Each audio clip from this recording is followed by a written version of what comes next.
सतेज चषक फुटबॉल स्पर्धेत चुरशीच्या झालेल्या सामन्यात वेताळमाळ तालमीने बालगोपाल तालीमवर विजय मिळवत उपांत्य फेरीत केला प्रवेश। बाबा खूप बोर होतंय, काहीतरी नवीन फ्रेश ऑर्डर करा ना। माझ्याकडे एक सरप्राईज आहे। स्वाद गोकुळचा, आस्वाद परंपरेचा, गोडवा नात्याचा, गारवा आनंदाचा, गोकुळ आईस्क्रीम सोबती प्रत्येक क्षणाचा।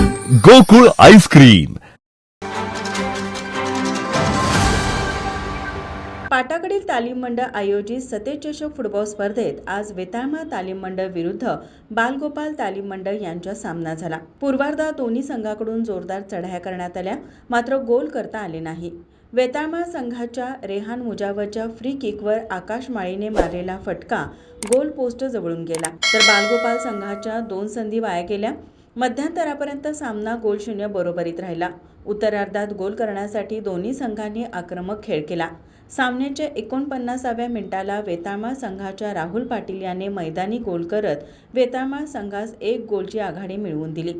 यानंतर बालगोपालकडून आक्रमक चढाया करण्यात आल्या, मात्र वेताळमाळ संघाच्या बचावफळीने त्या परतवून लावल्या। उत्तरार्धातही बालगोपालच्या 2 संधी वाया गेल्या।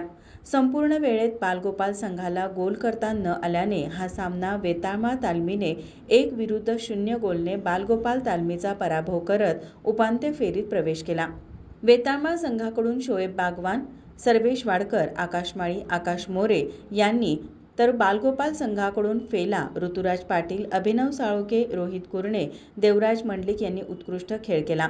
उद्या खंडोबा तालीम मंडळ विरुद्ध संयुक्त जुना बुधवार पेठ यांच्यात दुपारी 4 वाजता सामना होणार आहे।